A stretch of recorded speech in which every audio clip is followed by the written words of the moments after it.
मेहनत हुई है, तब कोई आज इतने बने हुए दिख रहे हैं। अगर गुरु ने इतनी मेहनत न की होती तो कोई नहीं बनता। एक बड़ा अच्छा भजन है, उसकी एक लाइन आती है कि जो पहुंचा है बुलंदी तक वो टूटा एक सितारा। आज जो हमको बहुत ऊंचाइयों पे दिख रहे हैं, गुरु से ज्ञान सुन के, निष्काम कार्य करके, सब लोग बहुत हमको लग रहा है आसमान पे पहुंच रहे, बिल्कुल ऊंचाइयों पे पहुंच रहे हैं। तो पहले क्या थे वो? एक टूटा हुआ तारा थे, जिसकी कोई अपनी वैल्यू नहीं थी, कोई हस्ती नहीं थी, लेकिन गुरु उसको ऐसा गढ़ के तैयार करके एकदम उच्च सिंहासन पे पहुंचा देता है। तो गुरु की महिमा होती है कि जो नालायक है, मूर्ख है, वो भी लायक बन जाता है, विद्वान बन जाता है।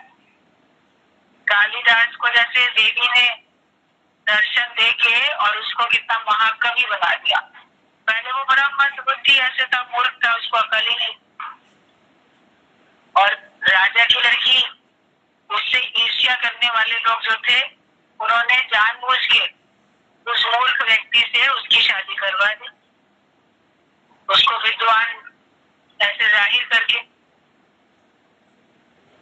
तो उसने तो जैसे ही देखा, शादी होके लड़की ने, ये तो बिल्कुल भी कुछ नहीं जानता है, वो बहुत विद्वान से शादी करना चाहती थी, ये तो बिल्कुल भी मूर्ख है, अनपढ़ है। तो उसने उसको पहली मुलाकात में 2 शब्द बात करने में ही समझ लिया कि कितना मूर्ख है। तो उसको बिल्कुल अपमानित करके लात मार के निकाल दिया, गिरा जाके सीढ़ियों से नीचे। इतना अपमान सह के इतना दुखी हुआ, देवी के चरणों में जाके बहुत रोया, बहुत उसने प्रार्थना की।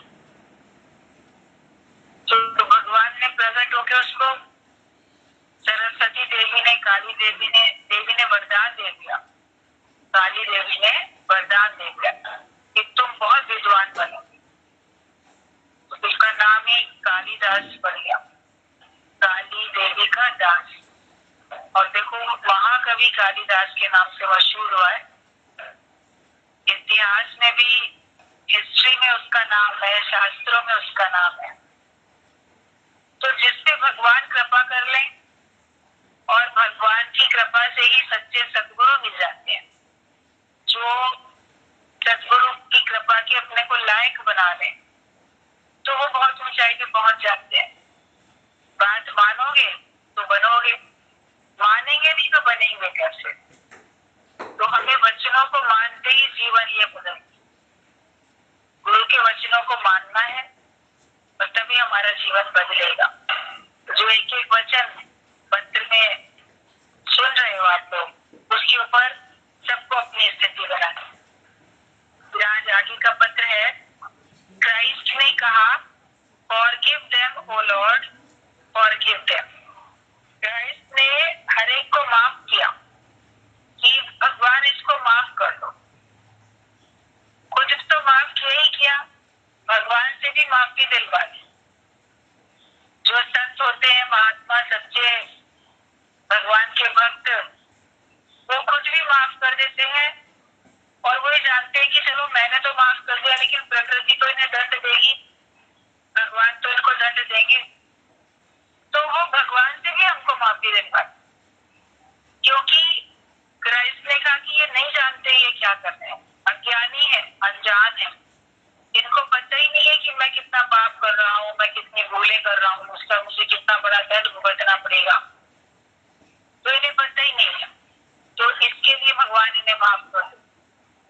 तो गुरु ऐसा है जो कि हमारे हिस्से में आने वाले दंड से भी हमको छुटकारा दिलाता। ये गुरु का एक बहुत बड़प्पन है, कृपा है गुरु। तो क्राइस्ट ने फॉरगिव किया, माफ किया और अभय दान दिया। किसी को भी अभय दान देना एक बहुत बड़ी बात होती है। धन का दान तो आप लोगों ने सुना, पदार्थों का दान सुना, अन्न का दान, जल का दान, सब कन्यादान, क्या क्या दान सब सुने, लेकिन अभय दान देना वो गुरु सिखाता है कि जो किसी को अपनी शरण में आए हुए को इतनी तसल्ली दे दे कि अब तुम्हें डरने की जरूरत नहीं है, मैं तुम्हारे साथ, तो उसके संग में रह के वो जैसे कि भय से मुक्त हो जाए, किसी दूसरे का भय उसको सताए नहीं। जिसका साथी है भगवान, उसको क्या करेगा आंधी और तूफान। तो ये अभय दान देना होता है कि अगर कोई आपकी शरण में खड़ा है तो फिर उसे किसी बात का डर नहीं। उनको जग में डर काहे का, जिन्हें सहारा रहा। क्योंकि भगवान अभय दान दे देते हैं कि अब डरने की जरूरत नहीं है। जब तक भगवान नहीं थे तुम्हारे साथी, तुम्हारे साथ नहीं तुम महसूस करते थे, तब तक तुम अपने को अकेला समझ के रह भी सोचते थे, डरते रहते थे। लेकिन अब डरने की कोई बात नहीं। तो दूसरे को भी आप निर्भय बना सको, ये अभय दान देना होता है। एक है खुद निर्भय, आप किसी से नहीं करते, और एक है कि हम दूसरे को भी निर्भय बना देते हैं। तो वो होता है कि हमने उसको अभय दान दे दिया। तो गुरु हमको अभय दान देता है। गुरु किसी को नतीजा नहीं देता, मतलब उसके कर्मों का रिजल्ट, उसका फल उसको नहीं देता, लेकिन वो हमको कर्मों से छुड़ाता है। वो हमको ऐसा बनाता है कि तुम नए कर्म बनाने से बच जाओ। नया कर्म बनाओगे, उसका फल भुगतना पड़ेगा, अच्छा या बुरा। लेकिन दोनों ही तो बंधन का कारण है ना। अच्छे में ना बुरे में, किसी में नहीं बंधो। आप सहजता में आ जाओ। जो भी कार्य आपसे हो उसमें कद्दापना नहीं होना चाहिए। परमात्मा कराते हैं, निमित्त मुझे बनाया, मैं उनका यूजफुल हैंडल हूँ। हमको परमात्मा ने चुना अपने कार्य के लिए। इस बात के लिए हमेशा भगवान की शुक्रगुजार होके रहो। तो गुरु किसी को नतीजा नहीं देता, मतलब उसके कर्मों का फल उसको नहीं देता है। गुरु कर्मों से छुड़ा देता है। गुरु भगवान व जज से भी ज्यादा होशियार वकील है, तुम्हें छुड़ा सकता है। एक जज भी, एक वकील भी कहीं पे हो सकता है आपको ना छुड़ा पाए, आपकी पैरवी करे आपका वकील, तो भी आपको दंड मिले मुकदमे में। जज भी चाहे आपको ना दे दंड, लेकिन फिर भी उसके सामने इतनी दलील है, इतने सबूत आ गए हैं, तो अंदर से चाहे वो आपका मित्र भी क्यों ना हो, अंदर से चाहता हो कि मैं इसको दंड ना दूं, लेकिन इतने उसके खिलाफ सबूत और सब गवाह सब इतने सामने आते हैं, प्रमाण, तो वो भी दंड देता ही देता है। लेकिन गुरु ऐसा है, जज और वकील से भी ज्यादा होशियार, तो वो तुमको छुड़ा देता है कर्मों से, कर्मों के बंधन से, दंड से ही छुड़ा देता है। ज्ञान भया तो कर्म ही नाश, इतना आपको ज्ञानवान बना देता है कि तुम्हारे कर्म नष्ट हो जाते हैं, उनका फल भोगना नहीं पड़ता। तुमको ही गुरु मिटा के चेंज कर देता है। जो तुम पहले थे वो अब तुम हो नहीं, तो तुम्हें भुगतना नहीं पड़ता है। गुरु ज्ञान अपना दे देते हैं कि जो तुमने किया वो तुमने सपने में किया, तो सपने का किया हुआ जागृत में थोड़ी उसका फल मिलेगा। जब आत्म जागृति में आ चुके हो, अपने को ब्रह्म, अपने को आत्मा जान चुके हो, उसके बाद किसका कर्म और किसका फल और कौन भोग रहा है? आप बोलोगे मैंने किया ही नहीं, मैं तो आत्मा, मैं तो ब्रह्म हूँ, मैंने तो कोई कर्म किया ही नहीं और मैं फल भोग भी नहीं रहा हूँ। लोगों को दिखेगा, आपको दुखी या सुखी होके फल भोगते हुए लोग आपको देखेंगे, लेकिन आप बोलोगे कर्म किए थे तन ने और मन ने, तो तन भोग रहा है और मन भोग रहा है। ना मैं मन हूँ ना मैं तन हूँ, तो मैं तो भोगता ही नहीं। ऐसे गुरु हमको छुड़ा देता है कर्मों के फल भोगने से। गुरु इतना समझदार होशियार है। तुम कहते हो कि मैंने किया, जो आप ही कहता है उसे जरूर मिलेगा फल, पर गुरु कहता है कि मुकर जाओ। तुम कहते हो ना मैंने किया है तो मुझे तो भोगना ही पड़ेगा, तो गुरु सिखा देता है मुकर जाओ, तुमने कुछ किया ही नहीं, तो आत्मा ने तो कुछ किया ही नहीं, जो जीव था उसने किया तो जीव भोग रहा है, तू तो जीव है नहीं, जीव वहां से हट जाओ, मुकर जाओ कि मैंने कुछ किया ही नहीं, तो तुम उसके फल भोगने से भी छूट जाओगे। सपने की बात जागृत में ना करो। सपने का पदार्थ पाप जागृत में नहीं सताएगा। गुरु धर्मराज से छुड़ाता है, पहले ही लेखा लेके कागज फाड़ देता है।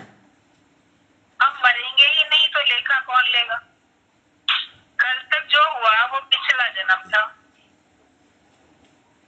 तो पिछले जन्म की बात इस जन्म में, और जो लेखा जोखा जो था वो फट चुका, समाप्त हो गया। तो तुम कैसे उसको भोगने वाले बनोगे?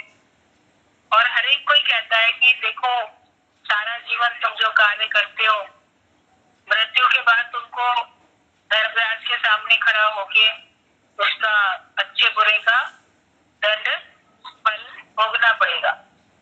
स्वर्ग में जाओगे, नरक में जाओगे, फिर जन्म मरण के चक्कर में आओगे। तो वो सब जो धर्मराज तुम्हारा लेखा देखेगा वो तुम्हारी मृत्यु के बाद ही तो देखेगा। कई लोग ऐसे नास्तिक होते हैं, उन्हें किसने देखा? देखा जाएगा क्या पता, कोई देखता भी नहीं देखता। अभी तो हमको जो मर्जी हम कर ले, वो तो इसमें नास्तिक है, उनको भय ही नहीं होता है। ज्ञानी अगर मान लो कोई सोचे कि ठीक है मृत्यु के बाद तो मुझे मेरे कर्मों का हिसाब किताब भगवान देखेंगे, मगर गुरु हमको मरने से बचा देता है, तो फिर कौन फर्क है? मृत्यु के बाद ही तो धर्मराज आपका लेखा जोखा देखेगा, इसको स्वर्ग में भेजे कि नरक में भेजे। लेकिन ज्ञान से आप तो अमर आत्मा हो गए। मैं ना मरबो संसार मोहे मिले है जियावन हार। तो मैं मरने वाला हूँ ही नहीं, मेरी मृत्यु हो ही नहीं रही है, मैं तो अमर आत्मा हो चुका हूँ। तो फिर तुमको कैसे उसका कर्म का फल भोगना पड़ेगा? जो जन्मा है, जो मरा है, जिसने किया है वो जाने। तुम तो अजन्मा हो, तुम जन्म मरण से रहित हो। अपने उस स्वरूप में आके दिख जाओ तो आप देखोगे न कर्म है न कर्म का फल है ही नहीं, कुछ बना ही नहीं है। गुरु हमको वहां पहुंचा देता है कि जो भी कुछ हुआ वो तुम्हारा पिछला जन्म था, और अब तुम उससे ऊंचे उठ गए, जन्म मरण के चक्कर से तुम ऊंचे उठ चुके। फिर संचित प्रारब्ध क्रियामान सब खत्म हो जाएगा। ज्ञान अग्नि ऐसी जले जो मैं मेरा खत्म हो जाए। ज्ञान की अग्नि ऐसी जलनी चाहिए कि तुम्हारा मैं और मेरा पूरा खत्म हो जाए। कहा जाता है कर्मों का फल 3 प्रकार से हमारे सामने आता है।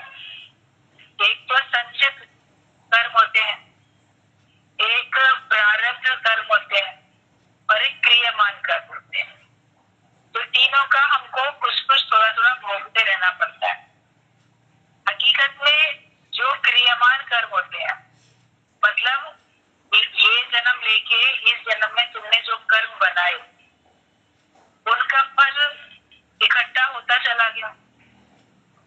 कुछ तो इस जन्म में तुमने भोग लिया, इसी जन्म में किया और इसी जन्म में भोगा, लेकिन कुछ तुम्हारा इकट्ठा होता है जो तुम आगे किसी जन्म में तुमको भोगने को मिलेगा। एक जन्म में मनुष्य इतने कर्म बना लेता है कि उसको भोगने के लिए उसको बाकी एक जन्म पूरा नहीं पड़ता, वो कई जन्म तक भोगता है, अनेक जन्मों तक भोगता है। ऐसा नहीं है कि वो एक जन्म का किया हुआ एक ही जन्म में भोगेगा, लेकिन वो अनेक जन्मों में भोगता है, क्योंकि एक ही जन्म में उसने इतने सारे कर्म बना लिए होते हैं। आयु कम बढ़ जाती है और उसका जो दंड है वो मिलता जो है वो पूरा नहीं पड़ पाता है। अपने एक जन्म में मान लो तुमने 10 लोगों की हत्या की तो फांसी मिल जाएगी, एक ही बार तो फांसी पे चढ़ोगे, लेकिन भगवान के न्याय में तुम्हें 10 बार फांसी पे चढ़ना पड़ेगा, क्योंकि तुमने 10 लोगों की हत्या की। तो यहाँ का जो कानून है वो आपको 10 बार फांसी पे नहीं लटका सकते, तो उसके लिए आपको 10 बार जीवित भी तो होना पड़ेगा ना, तब तो मृत्यु दंड दिया जाएगा। तो इसलिए किया कितना, भोगने के लिए कितने सारे जन्म। तो वो सारे क्रियामान कर्म जो आपके होते हैं वो संचित हो गए, इकट्ठे हो गए एक जगह। अब वो बड़ी गठरी एक तैयार हो गई, अब आपको मिला दूसरा जन्म। दूसरे जन्म में क्रियामान कर्म करने की तो आपको फ्रीडम फिर भी है। अब भगवान ये जानते हैं मनुष्य रूप में ये जा रहा है या किसी भी रूप में जा रहा है, तो इसकी आयु की एक निर्धारित सीमा होती है, उससे अधिक जीवित नहीं रह सकता। मनुष्य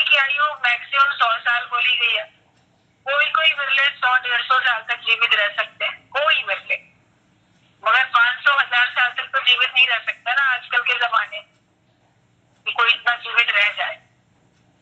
तो जो उसके संचित कर्म के फल थे उनको भोगने के लिए उसकी ये वाली आयु कम है। तो भगवान उन संचित कर्मों के फल में से कुछ कि वो इसको इस जन्म में भोगने ही पड़े, वो आपके प्रारब्ध के कर्म हो जाते हैं, वो आपके प्रारब्ध के कर्म हो जाते हैं ताकि आप उनको इस जन्म में भोग लो। तभी कहा गया भोगे भी छूटेगी नहीं कर्म गति बलवान, कि वो भोग।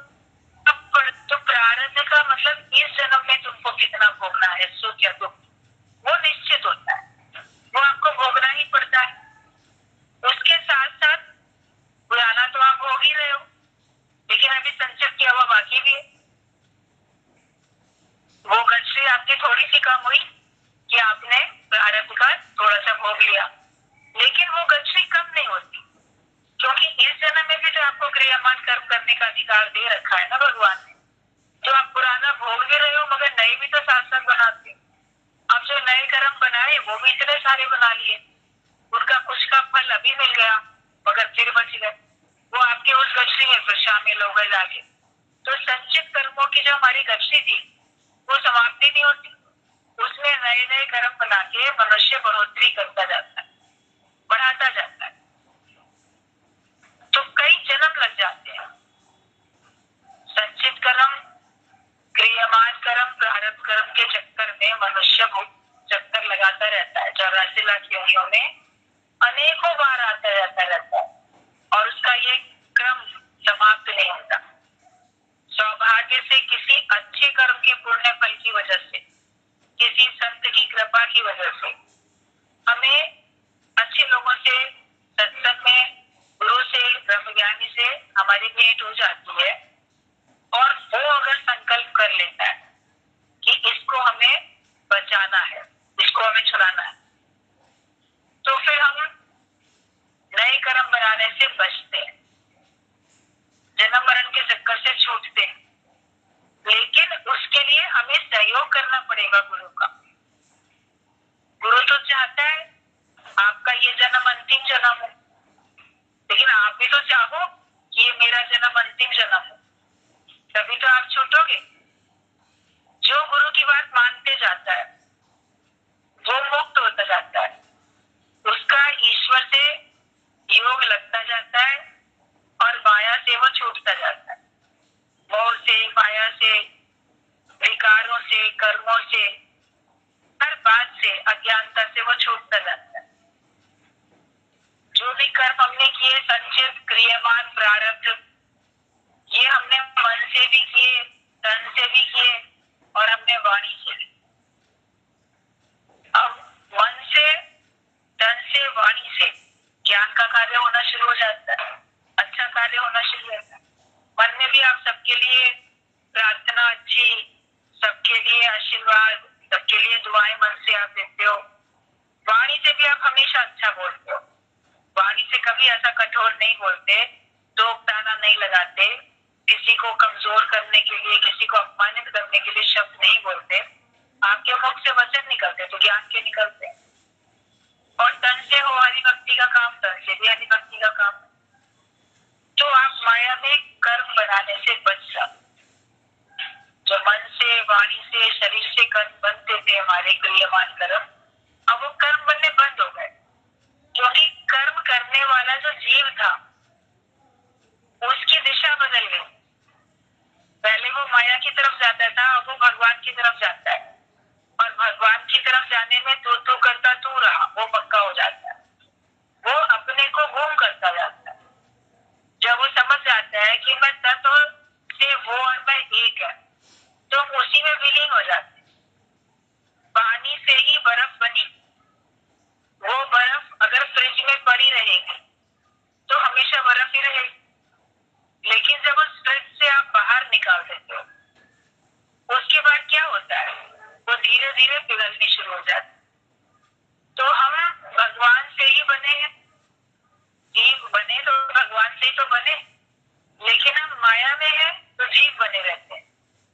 लेकिन जब ज्ञान की हमको मिलती है गर्मी, ज्ञान की अग्नि, तो हमारा ये जीव भाव पिघलता जाता है। सर्दियों में देखो पहाड़ों में भी बर्फ जम जाती है, जो स्नोफॉल होती है जम जाती है। फिर जब गर्मियां आती है, टेम्परेचर वहां का भी जब गर्म हो जाता है तो सारी पिघलने लग जाती है, पिघल जाती है। तो हमको भी ज्ञान की अग्नि जब मिलती है तो ये हमारा जीव वहां पिघलने लगता है और हम अपने उस स्वरूप में आने लगते हैं। लेकिन अगर हम रहेंगे माया में तो फिर हमारा जीव भाव कभी भी समाप्त नहीं होगा। बर्फ रहेगी फ्रिज में तो कभी वो पानी नहीं बन सकती है। फ्रीजर में है वो, फ्रीजर में वो फ्रीज होके रहेगी, तभी रहेगी वो।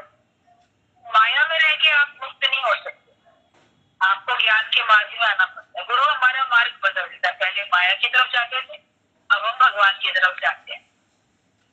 किशोर तेरी मंजिल, किशोर जा रहा, मंजिल कहीं और की, कहीं और रहती। अब सही मंजिल का पता चला तो हम लोग सही मंजिल पे जाने लग जाते हैं। तो जो जीव कर्म बनाता था वो जीव अब भगवान की भक्ति करता है, इसी मन से, इसी तन से, इसी वाणी से, और इसी रास्ते पे चलते चलते उसका जीव भाव गुम होते होते पूरा गुम हो जाता है। आप फिर महसूस करोगे मेरे अंदर अब मेरी मैं बची नहीं है। आप अपने आप को खोजना चाहोगे तो खोज नहीं पाओगे। पहले आप भगवान को ढूंढते थे,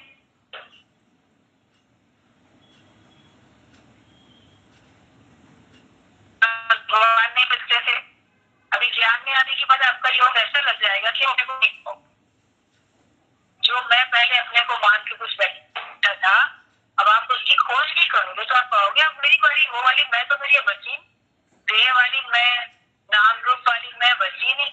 अब मैं अपने अंदर अगर झांक के देखता हूँ तो लगता है ये तो भगवान का ही रूप है, उसमें और मुझमें जरा भी अंतर नहीं है। तो फिर आपका योग लग जाता है। तो कर्मों से छूट गए, कर्मों के फल से छूट गए। ये सब मेहनत गुरु की होती है जो कि वो हमसे कराता है। किसी और से कार्य कराने के लिए तो मेहनत लगती है, तभी तो सुपरवाइजर वगैरह और लोग होते हैं ना देखने वाले, खड़े होके काम करवाते रहते हैं, ये करो ये करो ये करो, गलत काम सबको करने नहीं देता। तो गुरु की जो करवा रहा है वो भी तो मेहनत कर रहा है, गति मेहनत करता है। अगर गुरु की निगाह ना हो तो सब लापरवाही कर जाए। जब हमको पता होता है कि गुरु की निगाह मुझ पर है, वो देख रहा है, हरि के हाथ भी 1000 है तो हरि की आंखें भी 1000 है, 1000 नेत्रों से वो मुझे देख रहा है, छुप नहीं सकते हम उसकी निगाह से।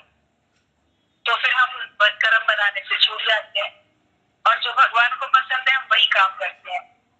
तो जब आप ज्ञानवान बनते हो, गुरुवान बनते हो, तो फिर आपके संचित प्रारंभ क्रियामान सब खत्म हो जाते हैं और ज्ञान की अग्नि ऐसी जलती है कि जिसमें मैं और मेरा खत्म हो जाता है। ज्ञान अग्नि दग्धे कर्म, कर्म तो जलेंगे तो कर्म कैसे जलेंगे? कर्म करने वाला भी समाप्त हो जाए तो भोगने के लिए वो बचेगा ही नहीं। ज्ञान की अग्नि में तुम्हारा मैं और मेरा खत्म हो जाता है। तुम आप ही गधा बन के बैठा है, बोझा उठा रहा है, तुम आत्मा है, तुमने कुछ किया ही नहीं है। तुम अपने आप ही तो संसार का बोझ ढोने वाले बन जाते हो। हमारे ऊपर इतना बोझ है, बड़ा काम का बोझ है, बड़ा जिम्मेदारियों का बोझ है। भगवान ये बोझ जल्दी खत्म कर दो। तो जिनकी जिम्मेदारियां समाप्त होती हैं बड़ा हल्का हल्का महसूस करता है, चलो अब सारे जिम्मेदारी निपट गई, सारे मेरे बोझ खत्म हो गए। बहुत खुश होता है कि अब प्राण भी चले जाए तो कोई चिंता नहीं है, मैंने जितने भी मेरे कर्तव्य कर्म थे सब भगवान की कृपा से निभा लिए, पूरे हो गए। और जिनके बच्चे रहते हैं वो सोचते हैं अभी ना भगवान मेरे को अपने पास बुला लेना, मेरे ये काम बाकी है। तो अपने ऊपर खुद ही तो ले रखे हैं वो सारे काम। हकीकत में वो काम तो भगवान के हैं। भगवान जब चाहेंगे तब हो जाएंगे, जिसके द्वारा कराना चाहेंगे तब हो जाएंगे। गुरु छुड़ा देता है हर प्रकार के बोझ से, हर प्रकार के बंधन से।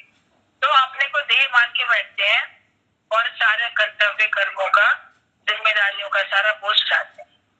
तुम आत्मा हो तो तुमने कुछ किया ही नहीं और तुम्हारे पर कुछ है भी नहीं।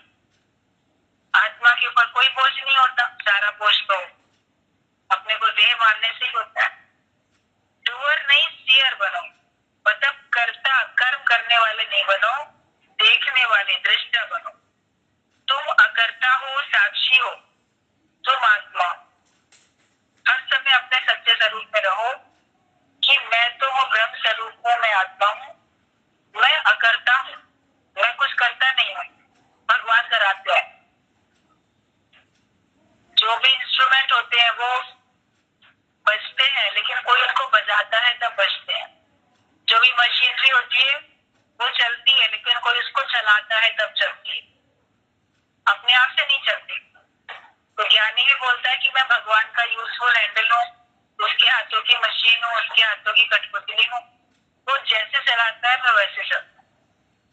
मैं चल सकता हूँ लेकिन चलाता वो है, जैसे चलाएगा वैसे चलूँ। तो वो कर्ता बने से छूट जाता है कि तुम अकर्ता हो, साक्षी हो, देखने वाले हो, क्या क्या हो रहा है, कौन क्या कर रहा है, वो सब आप देखने वाले बन जाते हो। फिर आप पिक्चर के दृष्टा ना बन के आप पर्दे के दृष्टा बन जाते और सूक्ष्म मनोवृत्ति हो जाती है।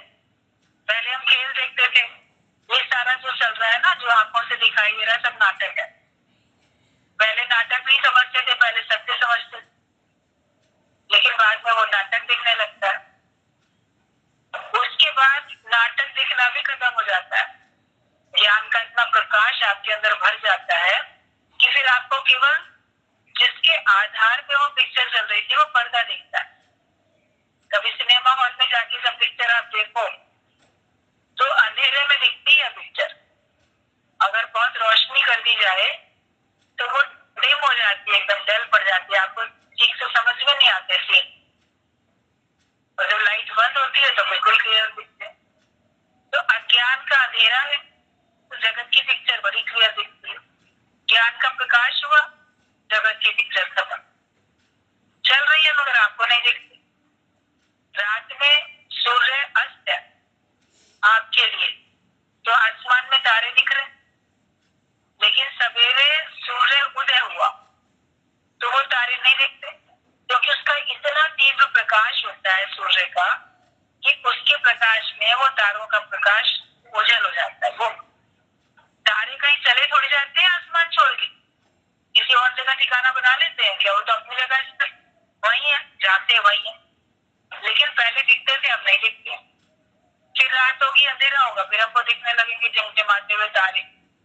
फिर सवेरा होगा, सूरज दिखेगा, फिर हमको नहीं दिखेंगे। तो ज्ञान का सूर्य उदय हो जाता है तो अज्ञान का अंधेरा नष्ट हुआ, तो जगत भी हमको दिखाई नहीं देता। जगत दिखाई देता है भ्रम के आधार से। भ्रम है, संशय है, गलत फहमी है, अज्ञानता के कारण से हम उसको सच समझ के बैठे। तो ज्ञानी के अंदर ज्ञान का प्रकाश है तो उसको सिर्फ पर्दा ही पर्दा दिखेगा, पिक्चर नहीं दिखेगी। उसको खाली आसमान दिखेगा, उसको तारे नहीं दिखेंगे। इतना ज्ञान अपने अंदर भरो। गुरु ज्ञान का दीपक मन मंदिर में हर वक्त जलाना पड़ता है। हर समय ज्ञान के प्रकाश में हम अपने आप को रखें। आत्मा हो प्योर व पाक, अपने को जानो, अपने को हमेशा शुद्ध पवित्र जानो, क्योंकि तुम आत्मा हो। आकार में है तो सब विकारी, निराकार में है तो सब निर्विकार। अगर अपने को आकार मान के चलते हो तो आकार में विकार होते हैं, लेकिन जब अपने को निराकार जानोगे तो निराकार में आप आए तो निर्विकारी होगा। निराकार में कोई विकार नहीं होता। जो अपने को देह मान के बैठा है, देह में सब विकार, काम, क्रोध, लोभ, मोह, अहंकार, ये सब विकार देह में होते हैं। अब देह है और विकार है, मगर फिर देह से मुक्त होते होते आप निर्विकारी होंगे। गुरु आपके विकारों का सही इस्तेमाल करना सिखा देता है। कामना उठती है मुझे ये प्राप्त हो जाए, अब आपको कामना उठेगी मुझे भगवान प्राप्त हो जाए, फर्क पड़ गया ना। क्रोध दूसरे पे होता है, फिर क्रोध आपको अपने पे होने लगता है। मैं क्यों नहीं ज्ञानवान बनता अभी तक, मैं क्यों नहीं सुधरता, मैं अपने को मन इंद्रियों को वश में क्यों नहीं कर पाता, मेरे से भूल क्यों होती है। तो आप क्रोध दूसरे पे नहीं करोगे, आप अपने पे करो। और लोभ पहले माया का लोभ था, अब ये वचनों का सुनने का लोभ। जैसे बताई ना आप लोगों ने बात कि मन अघाता नहीं है, लगता है सुनते रहे, भले लोग हमारे को इल्जाम लगाने के बड़ा लोभी लालची है, उसको तो सत्संग सुनने का लालच पड़ गया, तो भले लोग कहें। तो ये लोभ अच्छा है, क्योंकि ये वचनों का, ज्ञान का लोभ आपको माया के लोभ से बचा। मोह भी परमात्मा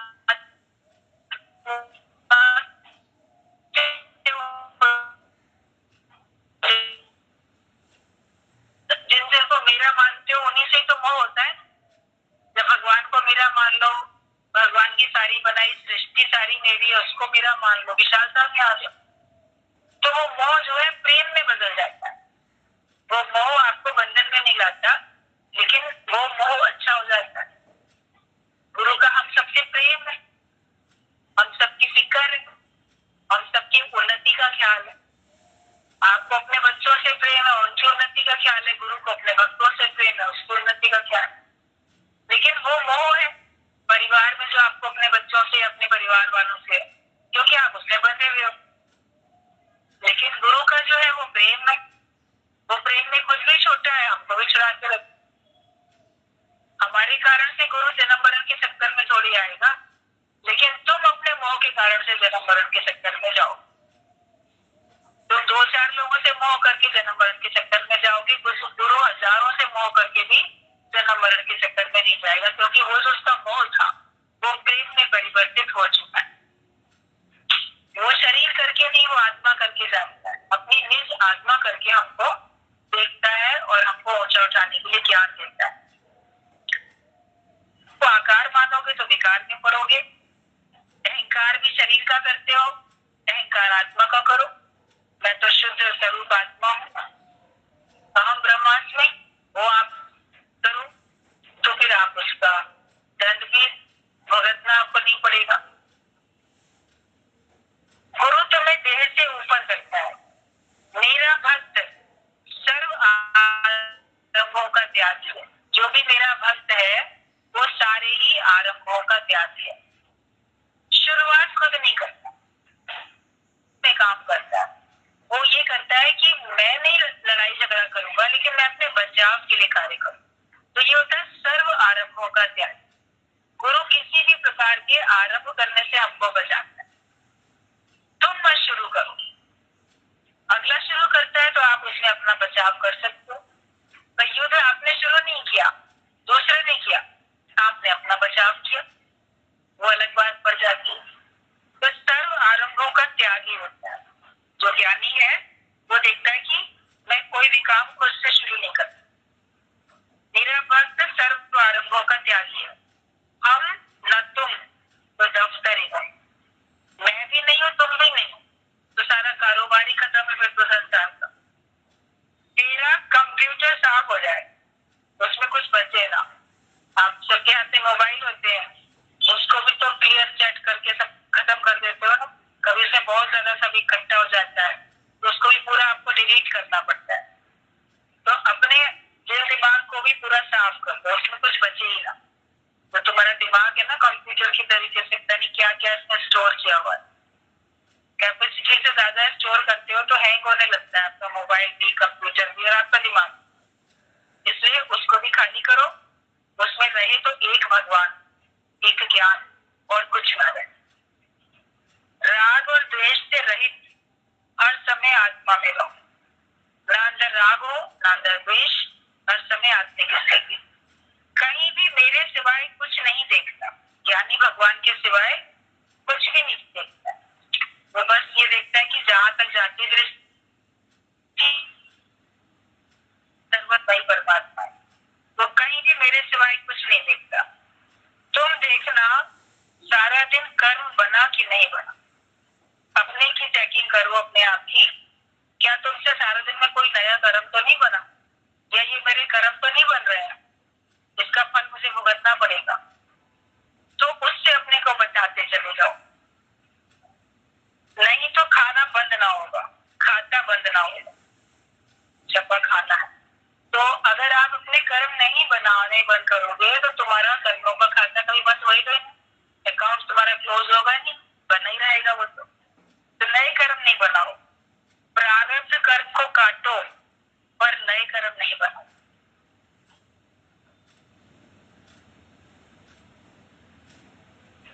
तुमको किसी ने दुख दिया, बाप ने, माँ ने, पड़ोसी ने दुख दिया, और पर तुमने बदला ले लिया तो कर्म बन गया। अगर बदला नहीं लेते हो तो कर्म नहीं बना। आपको तो ये दुख दे रहा है ना, इसलिए मैं भी इसको दुख लूं, मैं भी इससे बदला लूं, तो बदला लेने में भी तुम्हारे कर्म बन जा रहे हैं। इसीलिए जो पहली लाइन के शुरू में कि फॉरगिव करो, माफ करो, बदला लेने का ख्याल भी अपने अंदर से निकालो तो तुम्हारे भी नए कर्म नहीं बनेंगे। सपना समझ के भुला दो। तुमको किसी ने कष्ट दिया तो सोचो उसने सपने में कष्ट दिया था, मुझे भूल जाओ, रिपीट नहीं करो। आप अपने दुखों को बार बार दोहराते रहते हो, जो मिलता है उसको बताते रहते हो, नहीं तो अपने ही मन को बार बार दोहराते रहते हो, मन को सुनाते रहते हो, किसी और को नहीं बताते हो। तो अपने मन से कितनी बार याद करते हो, फलाना बड़ा खराब है, उसने ना मेरे साथ इतना बुरा किया। जितनी बार आप याद कर रहे हो वो आपका पक्का होता जाए, और फिर आपके अंदर से बदले की भावना, शत्रुता की भावना बढ़ती चली जाए, तो ये आपके नए कर्म बन गए। तो तुम रिपीट नहीं करो, दोहराओ मत, किसी का दोष न देखो, तेरे ही बीज का फल है, जो तुमने बीज बोए थे उन्हीं का फल है। भगवान ने अपने प्रिय भक्त के सब लक्षण बताए। किसी का भी कर्म याद नहीं है, अगर तुमने किसी से कुछ किया है तो वो उससे माफी मांग लो, और मन में प्रेम भी रखो, और उसका राजपा हासिल करो, मतलब वो तुमसे रजामंद हो जाए, वो भी हासिल करने की आप कोशिश करो, ताकि अपनी ओर से बदला लेने की भावना जो है वो खत्म करो। अगर तुमने किसी के साथ कुछ भी किया है तो उसका रिजल्ट वो आज मिल रहा है, अपनी ओर से करना बंद कर दो। अपने तो जिम्मेदार हो, दूसरे के जिम्मेदार नहीं हो, उसको नहीं कुछ कर सकते, लेकिन अपने आप को तो आप अपने वश में अपने को तो रखो। मेरा मन, मेरी वाणी, मेरा स्वभाव, मेरी इंद्रियां सब मेरे वश में हो। अपने को केवल ज्ञानवान बनाते जाना है, हमें दुनिया से कोई मतलब ना हो। अगर तुमने किसी के संग बुरा, मान लो अज्ञानता में, लापरवाही में, नासमझी में कर दिया, तो आप उससे माफी मांग सको। सामने है तो सामने भी आप माफी मांग सको, सामने नहीं है, नहीं माफी सामने मांग सकते तो मन ही मन में उससे माफी मांग। भगवान से भी प्रार्थना करो कि भगवान उसके मन में बैठ के मेरे को माफी दिला। तो आप हर एक को अपनी ओर से माफ करो, और आपने अगर किसी को सताया तो उससे जाके माफी मांगो, और फिर उसको अपना भी समझो, प्रेम का भाव भी रखो। एक बार ये होते ना, मान लो लड़ाई हुई, अच्छा ठीक है सॉरी बोल दिया, माफी, हमें माफ कर दो, मगर फिर अंदर में मित्रता नहीं हो पाती, अलग अलग हो जाते हैं, प्रेम नहीं हो पाती। मन में फिर अपनापन और प्रेम भी रखो माफी देने के बाद और माफी मांगने के बाद। और दूसरे की भी जैसे राजपा हासिल करो, मतलब वो भी रजामंदी उसकी हो, वो भी तुमको माफ कर सके और वो भी तुमको अपना समझ सके, अपनी ओर से अच्छी कोशिश करनी चाहिए। तो ज्ञानी कभी भी किसी का बुरा करता नहीं, उसके साथ कोई बुरा करता है तो वो अपने मन में रखता नहीं, वो अपनी आत्मस्ती में मस्त रहता है, उसका किसी से कोई सरोकार नहीं है, कोई वास्ता नहीं है, अनकंसर्न है, तो फिर उससे कोई परेशान भी नहीं होता और वो भी किसी से परेशान होता है। तो हमें अभी अपने आप को ही सुधारना है, अपने आप को ही बनाना है, फॉरगिव करते जाएं, माफ करते जाएं दूसरों को, और गलती की है तो माफी लेते चले जाएं। फिर आगे अपने स्वरूप में ऐसे टिक जाओ जहाँ पे किसी से कुछ लेना देना है ही नहीं, लेना देना सिर्फ आनंद का, और कुछ भी ना हो आपके अंदर।